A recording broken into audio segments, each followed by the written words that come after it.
obviously, today's guest almost needs no introduction. You're obviously familiar with his work on The Walking Dead, but we're going to talk about a lot more than that. So please, without any further ado, let's just give a warm round of applause, Mr. Charlie Adlard.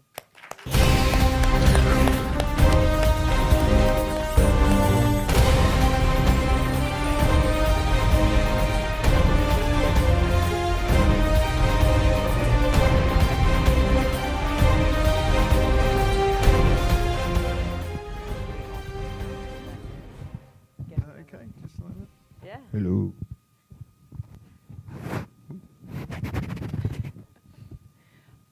So basically the theme of this entire series is secret origins. And so the first question that I've been asking everyone is, what was the first piece of comics work you were paid for, and how did you get the job?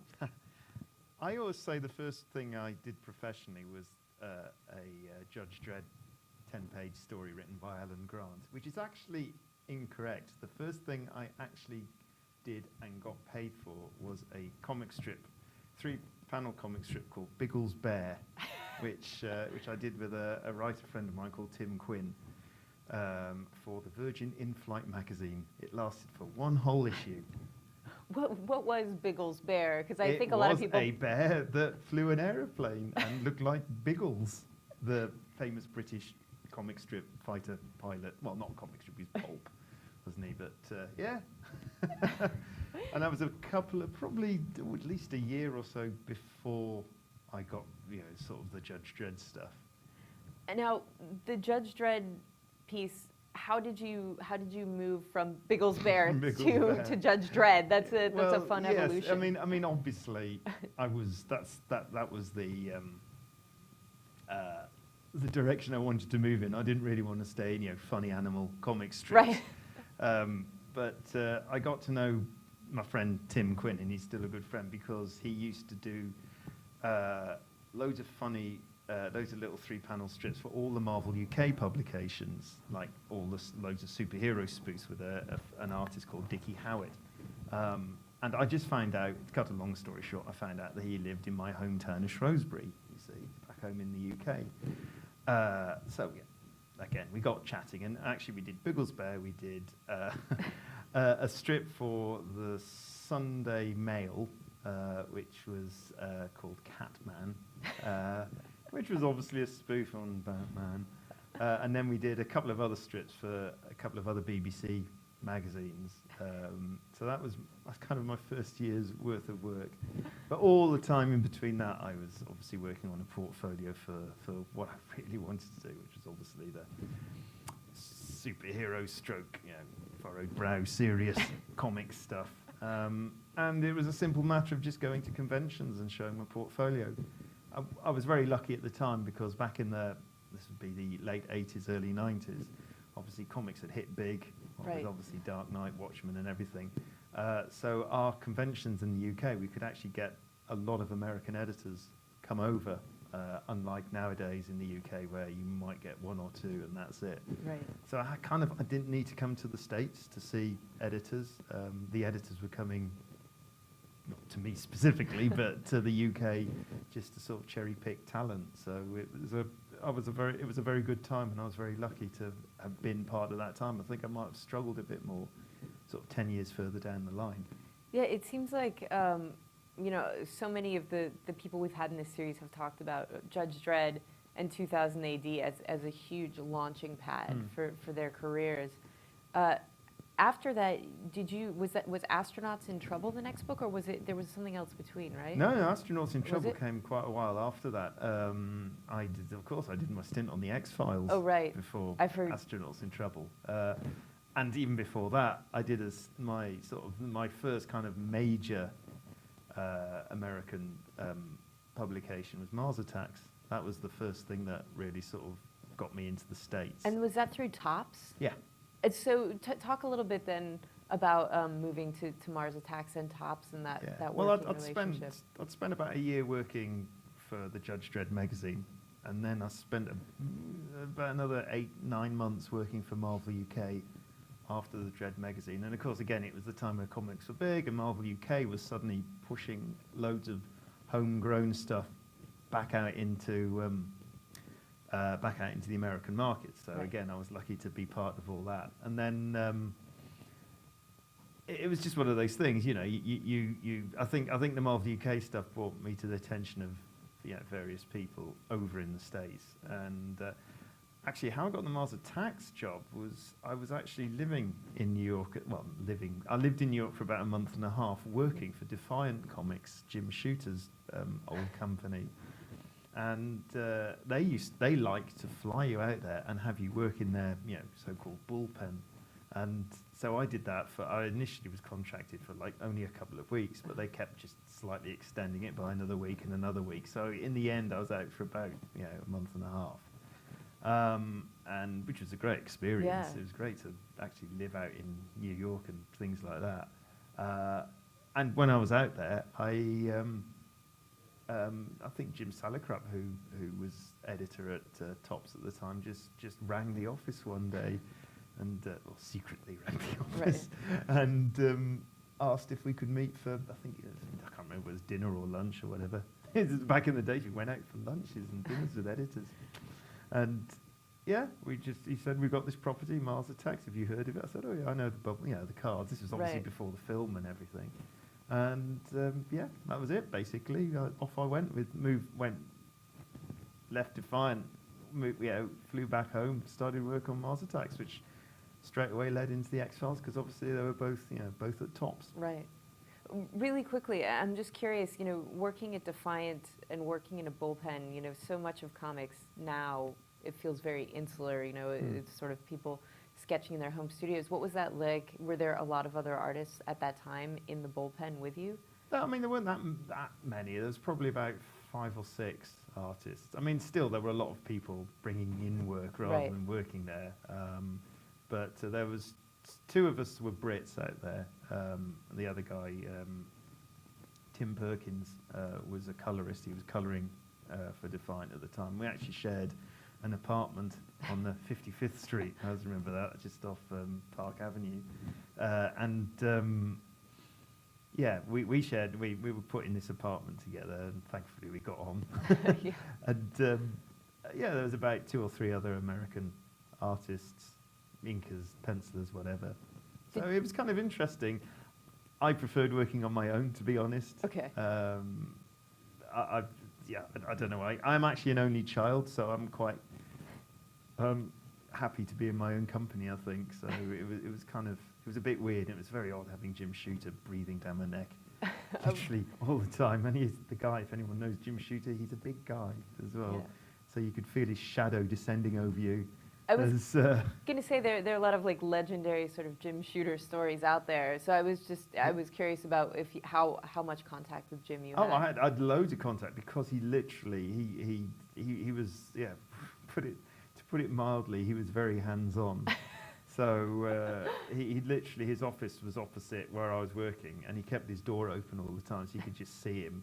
And he occasionally would sort of come out almost, sort of Darth Vader style, and he always used to speak to us in sort of rather superheroic terms.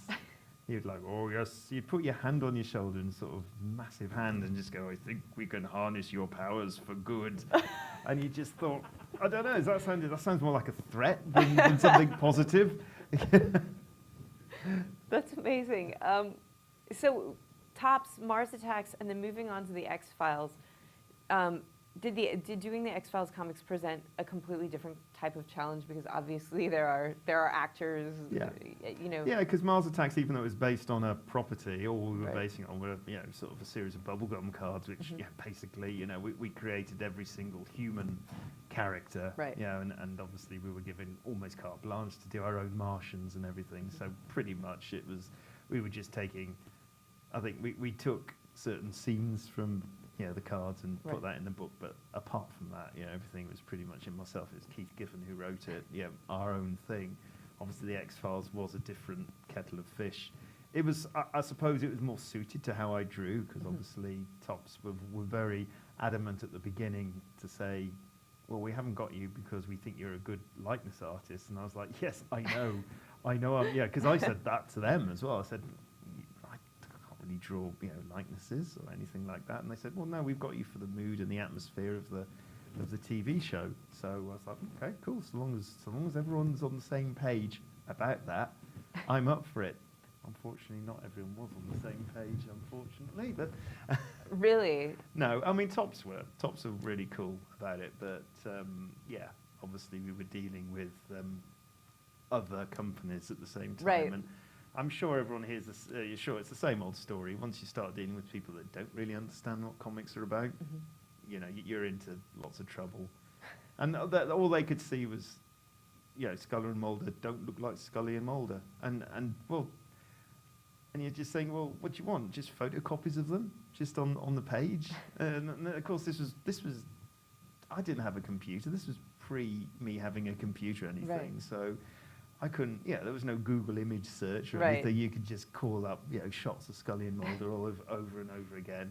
And Top sent me a load of publicity photographs, but. But that's what it was publicity photographs. So there's just deadpan sort of facial expressions. So you still Right. had no idea what they would look like screaming or whatever. So it started to get awkward dealing with 20th Century Fox and 1013 Productions, which was Chris Carter's Right. production company up in Vancouver. Especially the second year. I can't believe I actually lasted 2 years on the book, but So the second year was especially awkward. were you getting notes when you turned work in, or was it after the comics were printed?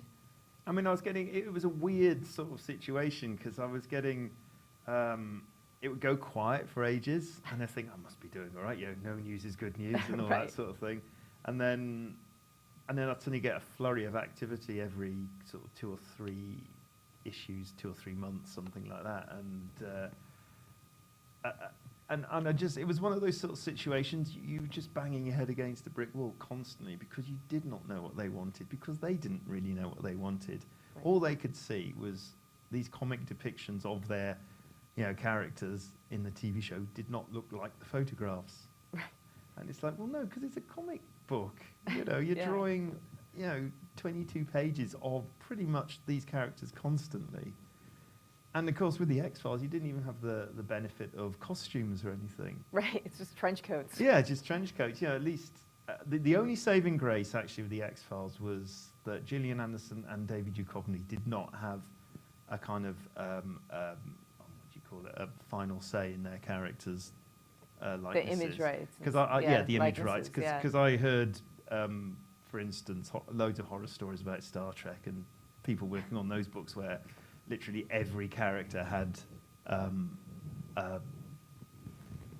image rights on right down to Mr. Chekhov and all that. Right. So you had to go through 7 or 8 people before the page was approved sometimes, but thankfully it was just through the 2 production companies. But they were bad enough. I was just thinking what it might have been like if the actors also had Right. rights on it. So was your departure from that, was that you deciding I've had enough, or? My departure was because the editor at the time phoned me up and said, I tell you, I've got a good idea. Because I thought I was, after 2 years, I thought I was getting better at the likenesses. Right. I thought, after 2 years of working on these characters, I thought that, and my artwork had improved considerably. And I thought, I am getting a handle of this, and I was getting positive about it. And suddenly I got this, again, another tirade of criticism. And my editor phoned me up and said, I've got a good idea. Why don't you draw everything apart from Scully and Mulder's heads, and we'll get someone else to do those? And I said, I'm leaving. And that was it. I just thought, I'm out of here. And actually the last issue, and they didn't even tell me this, the last issue, they did actually cut and paste other heads onto my artwork without telling me. And I found that out in my local comic book shop. I picked up the latest issue and went, That is. Have they done that? Do you know who the other artist was? That Yes, I do. It was actually Gordon Purcell, and it wasn't obviously Gordon's fault at all. No, and he sent me an email years and years later saying, we're sort of kind of not apologising, but sort of saying how sorry he was that this situation was arising. And I was like, oh yes, don't worry, I'm not blaming you. It's certainly not your fault. You were just like me, a hired hand. right. Work for hire. You were just doing what you told us. I was doing, but the day I left, I really did breathe a sigh of relief.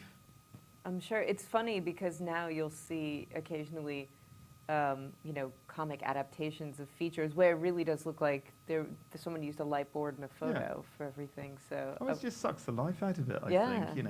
What's the point? Where you just got these sort of very static faces.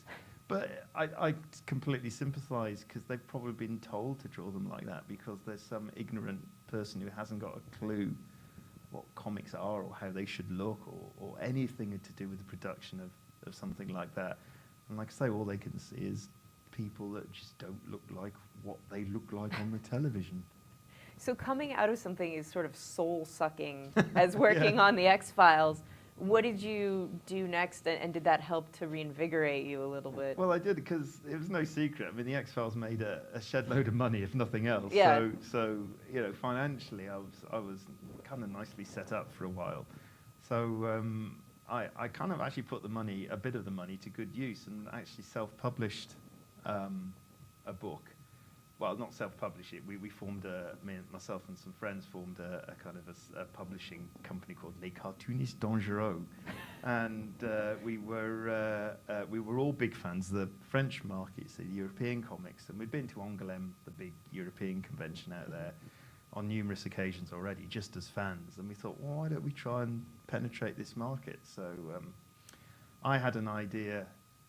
Just the seed of an idea. I just had this imagery, which was I wanted to do something bizarrely in charcoal and chalk on grey paper, completely different from obviously a radical departure from your normal comic books. Yeah. And I had an opening sequence and a closing sequence, and that was it. And I phoned up a writer friend of mine, Robbie Morrison, who writes a lot of stuff still for 2000 AD. He created a character called Nikolai Dante, which at one point was the second most popular character after Judge Dredd in 2000 AD. And he's done a bit of American work as well. Wrote The Authority for a bit. Okay. But I phoned him up and said, oh, Robbie, can we, I've got this thing, let's come up with, and I wanted to set in either World War I or World War II. Okay. And he came up with this brilliant story about set on the Italian front, in the northern Italian front in World War I, and he'd found out stories that the Italians and the Austrians were shooting their cannons up into the mountains to cause avalanches to destroy the other side, you see, and they referred to it as the White Death, and so we called the book White Death.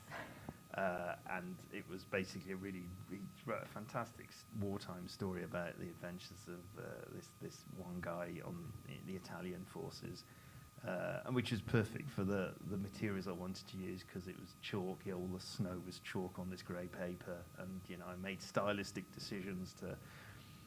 The only white in it would be the snow. So if they were in interiors, it would be just charcoal on the grey paper, and as soon as they went out, you'd do the white and things like that. So it was, say so myself, it was quite experimental and like I say, a radical departure. Right. But I think it really gave me,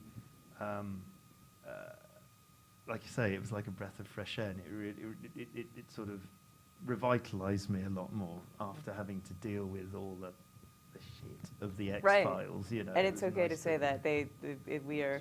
Yeah, we can drop the S-bomb all we want. Yeah. But I mean, that's so intriguing, because it seems like it's nice that you were able to at least leave the X-Files with something that would allow you to take a huge creative risk. Yeah. I was very lucky. It was nice to be able to just put a bit of money aside and just go, well, say everyone, look, I'll fund the book, Right. and it'll fund the company as well, and then we can do more books and stuff. Yeah, that was the plan. It didn't quite work out like that, but yeah, White Death was our big sort of major release, and it was for a couple of years. It was the be all and end all of what I was trying to do. When you say it didn't quite work out like that, at what point sort of did you change your trajectory and then wind up with The Walking Dead? 'Cause I know that's a huge, that's quite a leap. Yeah, it's a giant leap, but. I mean, it's interesting because the whole genesis of White Death into The Walking Dead, I mean, I think what I carried from White Death into The Walking Dead was the whole creator-owned thing, the whole creator-owned ethos. And, you know, I got into the idea of doing creator-owned stuff quite early on in my career and realised at least the implications of doing stuff like, and I think, like I say, again, it was a reaction against the X-Files and being a work-for-hire kind of guy, just a journeyman artist, or whatever you want to call it. I mean, it didn't work out, not so much White Death was, in terms of creatively, was a complete success. It was too experimental to be a big hit or anything like that. And we were only a small company. We did a small print run, but half of it was in French, half of it was in English, so we could. And actually, we sold out the print run in France. I was about to say, I bet the French print run sold really well. The French really liked it. There's a really amazing comics market in Europe, and it's. Of course. Yeah. I was going to say it must be sort of interesting to be in a way in proximity to sort of that really thriving Europe. I mean, it's not a super close proximity, but it's just, I think for American comics readers, the concept of like this sort of amazing French and Italian, well, the thing Spanish is, we market. are in the UK. We're 21 miles away from France. Across the English Channel, we might as well be 10,000 miles away in terms of comics, because the UK takes all its comic cues from the States. Right. It's so much more influenced by that. It's kind of a weird sort of situation where you think, well, France is only just over there. Right. Nothing gets translated into English. The obvious stuff like Asterix, Tintin, Mobius. More recently, the stuff heavy like metal Black stuff. Sad and The Killer Black have Sad, made it over, but only that's the most exception, popular titles, And Black Sad, I'm sure the print run over here is minute, Absolutely, yeah. So it shouldn't be though. It's a great book. Yeah, exactly. I mean, that was the sort of thing we were kind of fighting against as UK creators. Right. The reason it didn't work out was just basically we were a company full of creative people, and of course because of that, we were designating jobs to each other. You can be the accountant. Oh, great, thanks. And because of that, you just didn't want to do it in the end. Right. It was a great concept having a company, but in the end, we just didn't want to do the jobs. We'd rather just sit there and do comics, to be creative rather than have a company. We produced 3 more books, like small, little, not as big, because White Death was like 100. No, it was 86 pages long, something like that. And like it had a spine and everything. It was a proper looking book. The other 3 things we did were more sort of comic, just normal floppy comics. So the ambition was sort of not as great with the others. And by that, we kind of by the time those had come out, we'd kind of lost interest. Right. And it wasn't like the company was failing or anything. It was just we just thought, I want to go away and draw comics, not be involved with money. Where's the money going and all that sort of thing. So I decided to. Well, we all mutually decided to sort of close the company up and go our own separate ways. But you had sort of had this creator-owned passion kind of instilled in you. How again did that lead to Walking Dead? Because I believe you took over with issue number 7, yes, right? Yeah. Well, I mean, I'd done obviously before The Walking Dead came along. We were talking about Astronauts in Trouble before. That came along, which was, even though it was Larry Young, the writer, his brainchild. He again cut me in on part of the creative deal. Right. So that was another creator-owned project I did. with my agent at the time. I had an art agent called Sharon Cho, and we did a comic for Oni Press called Nobody, again, creator-owned. Right. And then I think that was it until, so there was a couple of creator-owned things sort of flying around. Oh, and I also did, before The Walking Dead again, I'd got to know Joe Casey, the writer, as well, and we'd done a few one-off issues for Marvel and Right. what have you, but then we also did a book called Code Flesh, which was originally being published by Image. Image only published the first 5 parts of Code Flesh, and we did 8 parts, and so we're wondering where to. Well, we just going to just let those 3 just drift off and never to be published, and then Joe knew Robert Kirkman, so which is the reason I met Robert, because Robert stepped in, and this is obviously before he was in an Image. He offered to publish Code Flesh, all the last 3 parts, in his little small indie publishing company Right. called Funkotron, you see, where he's publishing Battle Pope and everything. Yeah. So that came out to zero interest, but hey, and so that's where Robert and I first met, and which just led basically an email from Robert about a couple of years after that, just saying, "Hey, remember me? Do you want to work on a little comic book that I'm writing called The Walking Dead?" And I'd never even heard of it at the time. Yeah. Well, I think the initial print run I had read somewhere for Walking Dead was like 4,000 copies. Yeah, probably. So it was very small. By the time issue 7 had come around, I'm trying to remember which issue. No. There was an issue where it really started, people seemed to become aware of it, and then it just started climbing and climbing. Yeah, I mean, it was climbing every issue already. Right. I think it did the classic issue 1 sold X number, and then it went down for issue 2, Right. but then it went up for issue 3 quite quickly. So Robert could actually offer me a certain amount of money when he initially got in touch with me as almost like a little safety net, because as I'm sure we all know, in when you're doing a lot of creator-owned stuff like that, you take a big risk, especially as an artist, because you pretty much have to take 2 or 3, perhaps 4 months out of your career to work on something you might not necessarily get any money back from. And you're not seeing any money up front, which what I mean, is also really intense. Well, that's it. Yeah. So you've really got to take a bit of a punt with these things. So I think Robert was very aware of this. So obviously he was saying, well, we can pay you at least this much, and I can guarantee that because so far, sales have gone up, for the last 4 issues or something like that, systematically. So we can hopefully guarantee that sales on issue 7 will go up a tiny bit more, and blah blah blah blah. So I was like, okay, and it's no secret he got me in between jobs, literally, and how lucky is that? How lucky do I feel that I just thought, imagine if I was working on something else and I just thought, that's all right, I'll pass on that. I'm doing something for Marvel. Or Right. I mean, actually, the irony was, the couple of weeks after I agreed to do The Walking Dead, I got an offer in from Marvel. Would I like to do this book, a revamp of Warlock?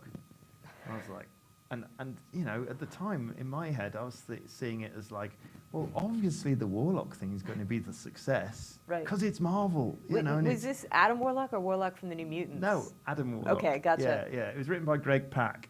Oh, so I think it was Greg's first kind of proper, superhero. Right. Yeah, ongoing. It was meant to be an ongoing series. It was meant to be a big relaunch. It lasted for 4 issues. Yeah, and that was it. And that's insane. Can you imagine if you were looking back now and thought, I took the Warlock Well, job? I tell you what, there was a point where I actually emailed Robert and Eric Stevenson at Image, and I said, I've just been offered Warlock, so I'll tell you what I'll do.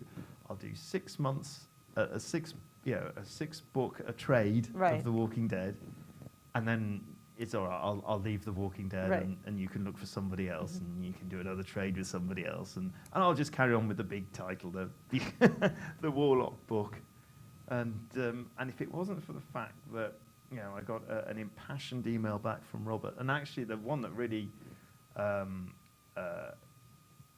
worked for me was Eric Stevenson wrote a real, even more impassioned than Robert, email back to me saying, please don't do this because we think The Walking Dead's going to be a success. And I said, okay, what I'll do, I'll try and do both books at the same time, which was, I knew that was an impossible. Yeah. I'm fast, but I'm not fast enough to do two pencil and ink, 2 titles a month. And so I struggled on doing that, Right. and then Warlock was cancelled just at the time when I was getting to the point I was thinking one of them's got to give. Right. And I was still in the mindset that it was going to be Walking The Dead. Walking Dead. And then, thankfully, I got the phone call from the editor saying, we're going to cut it at issue 4. And I was like, well, I suppose I'll better carry on with Walking Dead then. That was my attitude still. And God, yes, like you say, imagine. Because I could have easily, if Warlock would have carried on, even for 6 issues, I would have, by that time, I would have probably finished the Walking Dead stuff. Yeah. And Robert would have looked for somebody else, got somebody else, and I would have, and then imagine. It is quite one of those scenarios where you just think, imagine what could have easily have happened.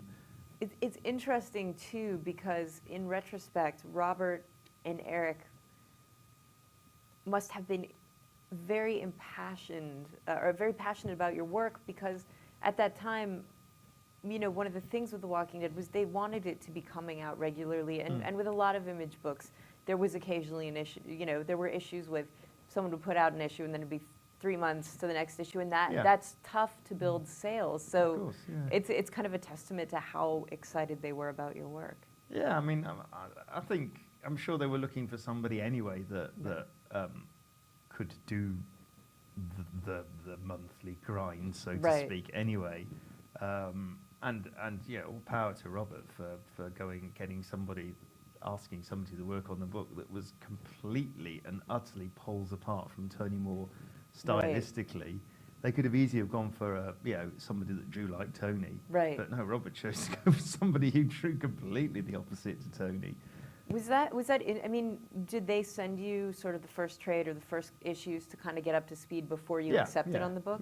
Yeah. And did you look at Tony's work and think like, oh, they're switching it up a little? Yeah. I mean, I never thought, and they never said, but I never thought at any point they want me to draw like Tony. Right. I just thought, okay, right, this is Tony's work. They obviously like my stuff. I'll draw it. Yeah, I've never thought that. I've never tried to draw like someone else. I've always believed if someone rings you up and asks you to draw a book for them, you presume they're asking you because they like your art style.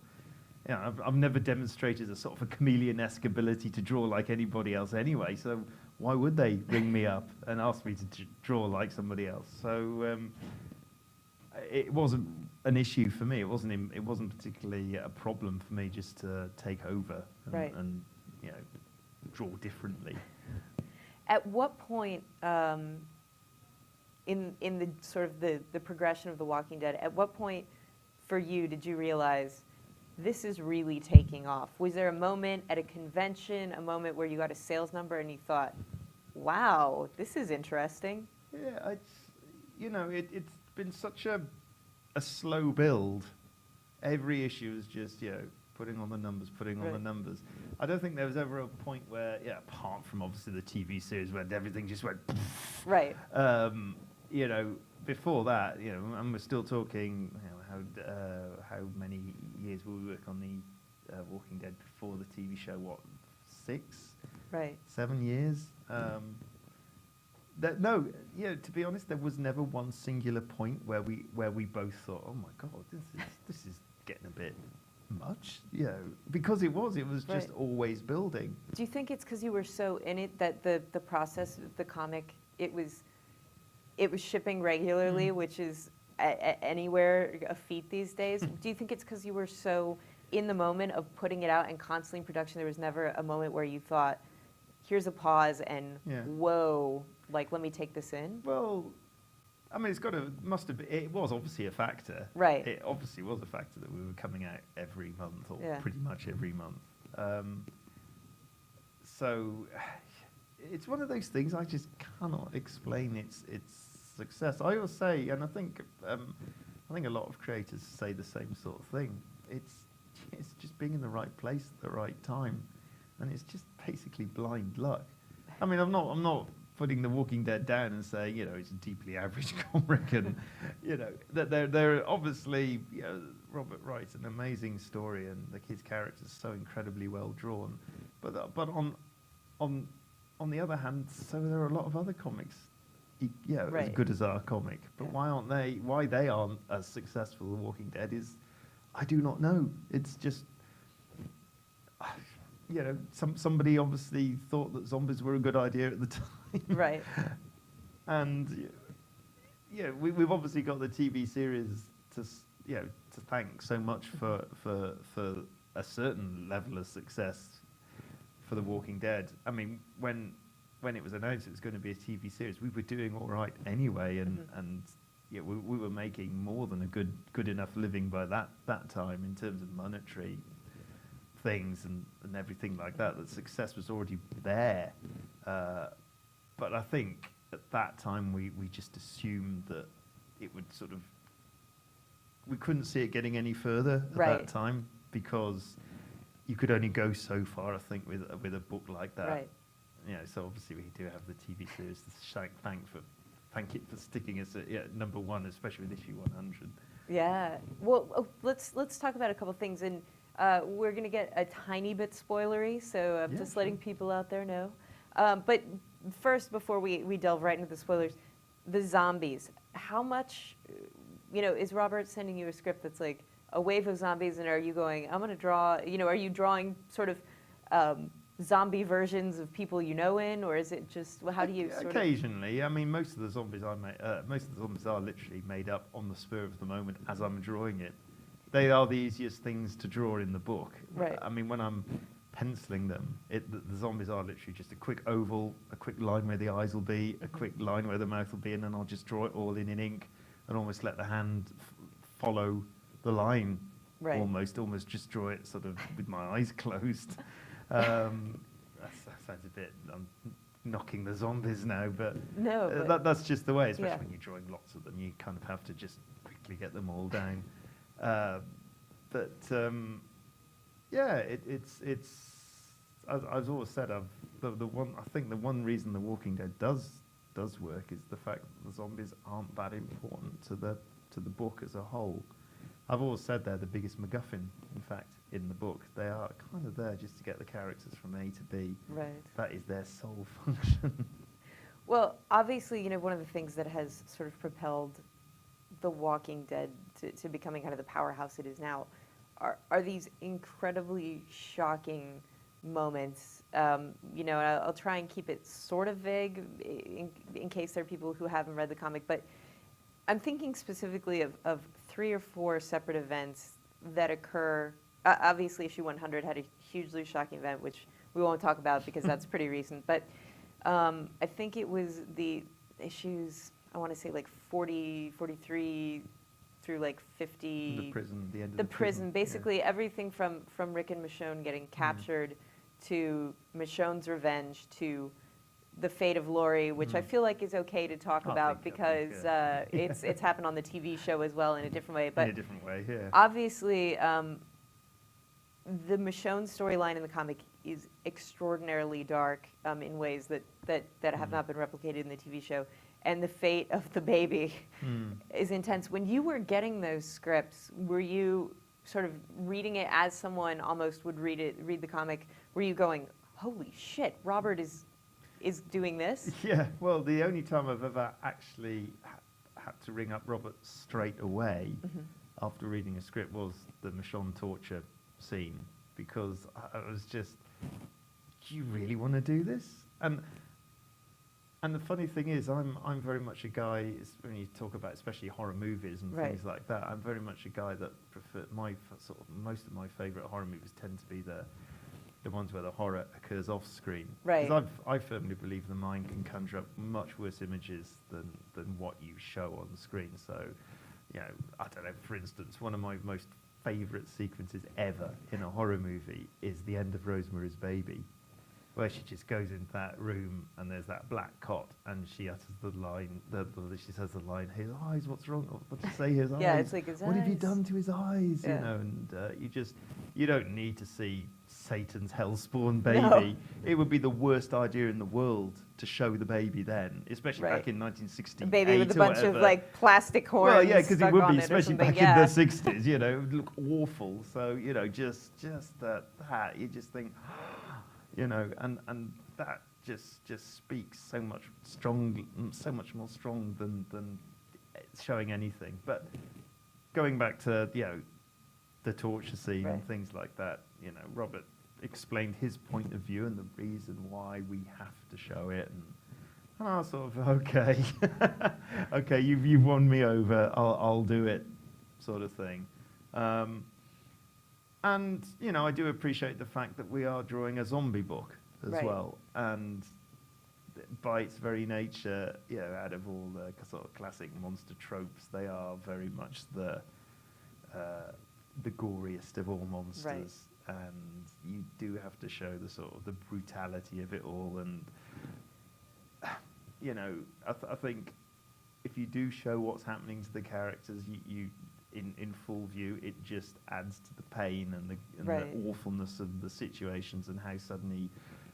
Because I think what's good about The Walking Dead as well is we can easily do 3 or 4 issues without any zombies or anything no deaths. Right. It's kind of almost normalcy, and then all of a sudden, boom, you know, something horrible happens. Right. And I think sometimes, yeah, showing that off screen would not work as well as showing it on screen, things happening to characters, because you do think, whoa, of course we're in a brutal world, and Right. there's the brutality happening straight in front of us. It is interesting though, because in the book, you know, you can sort of have zombies, you know, getting their heads lopped off or their heads exploding or whatever, and it doesn't faze you. There are things that happen in that story arc that hit you viscerally as a reader to the Yeah. human Well, it's characters, always the where human it's just characters. so yeah. so shocking. When you're drawing something like that, is it almost tough for you to draw those panels? Not actually the physical act of drawing. I always say it's just marks on paper in the end. The actual drawing, it's you know, I've kind of digested it. Right. Obviously, whether I've talked to Robert or not, or I've read the script, I've digested it from the script. I've sort of thought about it, whether consciously or subconsciously. By the time I've actually come to sit down and draw it, it's just I could be just drawing little white seals being clubbed to death. Right. Yeah, in the Arctic, you know, for 20 pages, and I could be humming a happy tune in my head as I'm doing it, because, again, like I say, it's just black and white. It's Oh. just pen and ink. It's that sort of, I'm almost desensitized to it when I'm drawing it. I want to open it up to questions, so if anyone has a question, go ahead and stick your hand in. Yes? Yeah, I was wondering if you could talk about developing the look of characters in the comics, how that works between you and Robert, because there have been so many interviews over the course. Yeah. It's a very simple process. Robert will just send me a description of a character, and 9 times out of 10, I'll just design him on the page.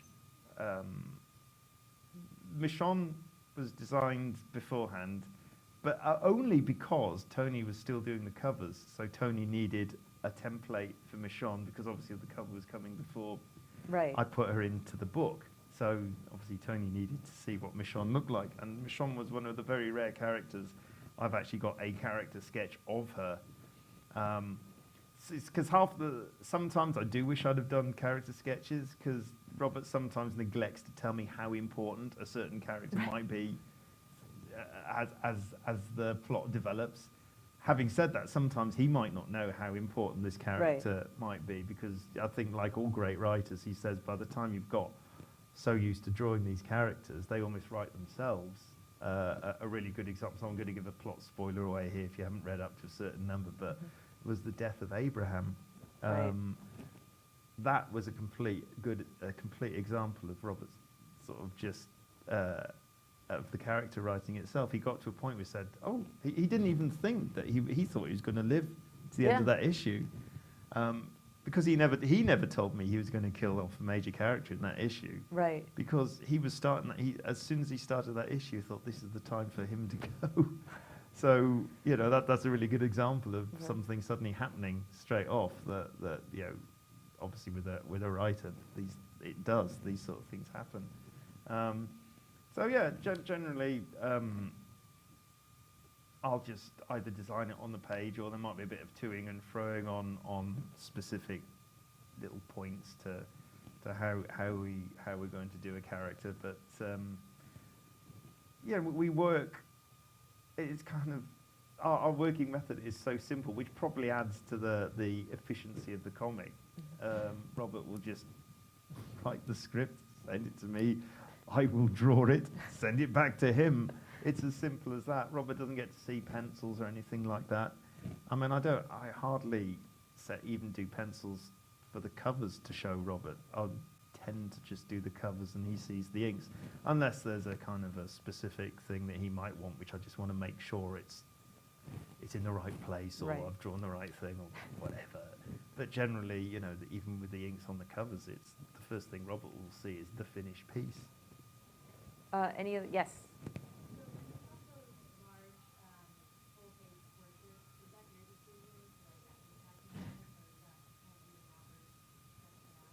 What in which one? Sorry. In the She's talking about like splash pages, or like, for example, the just page with Carl, specifically with yes. the, Yes, for the you know, I'm poem, trying not to be yes. spoilery, but you know, yeah, that's, Yeah.